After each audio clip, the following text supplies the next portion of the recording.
नमस्कार साथियों। आज की इस व्यस्ततम दुनिया में किसी भी व्यक्ति के पास किसी दूसरे के लिए बिल्कुल भी एक भी मिनट का समय नहीं है, क्योंकि हर व्यक्ति अपनी समस्याओं में, अपने दैनिक क्रियाकलाप में इस तरह से बिल्कुल बिजी है कि किसी भी दूसरे व्यक्ति के सामने चाहे जितनी बड़ी समस्या हो, उस किसी के भी पास उसको देने के लिए एक मिनट का समय नहीं है।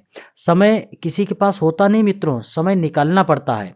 जब आप समय निकालेंगे तो समय अपने आप निकल जाएगा। वैसे तो आप ये कहते रहिए कि मेरे पास तो समय ही नहीं, मुझे समय ही नहीं मिलता। आज मैं आपको एक ऐसी ही घटना के बारे में बताता हूँ।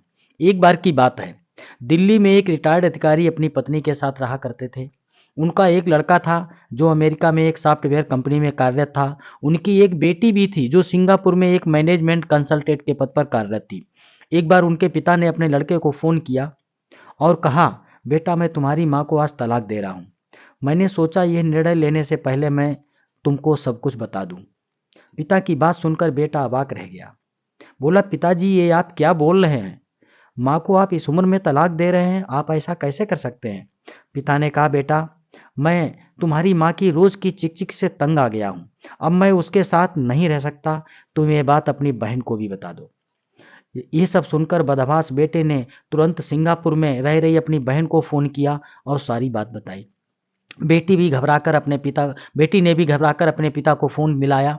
पिताजी ये मैं क्या सुन रही हूँ? आप ऐसा कैसे कर सकते हैं? आप माँ को जो है ऐसे कैसे छोड़ सकते हैं? इस उम्र में आप माँ जी को तलाक दे रहे हैं, ये आप अच्छी बात नहीं कर रहे हैं, ऐसा ठीक नहीं है।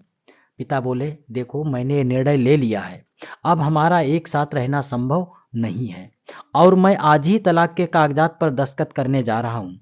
बेटी ने कहा, पिताजी ऐसा मत कीजिए, आप ठहरिए। मैं और भाई अगले 2 दिनों में इंडिया आ रहे हैं आपके पास, हम आपसे बात करेंगे। आखिर आप ये क्या कर रहे हैं? आपको हमारी कसम, जब तक हम आपके पास पहुंच नहीं जाते आप ऐसा कुछ भी नहीं कीजिएगा। बेटी ने पिता की सहमत मिलते ही फोन रख दिया और अगले ही दिन तुरंत जो है अपने भाई के साथ मिल करके इंडिया पहुंचने का निर्णय किया। अब वो पिता अपनी पत्नी की ओर घूमा और बोला, बधाई हो, वे दोनों 2 दिन बाद हमारे पास आ रहे हैं। पति की बात सुनकर पत्नी के चेहरे पर मुस्कुराहट तैर गई और आंखों में अपने बच्चों को देखने की ललक छा गई। दरअसल वो दोनों कई सालों से अपने पिता के कितना भी कहने पर बस यही कह देते थे कि समय नहीं मिलता, जो वहां आएंगे। समय नहीं मिलता पिताजी, जब समय मिलेगा तब हम आ जाएंगे। माताजी, जब हमको अगली बार छुट्टी मिलेगी तब हम आ जाएंगे। और ये क्रम कई वर्षों से ऐसा चल रहा था।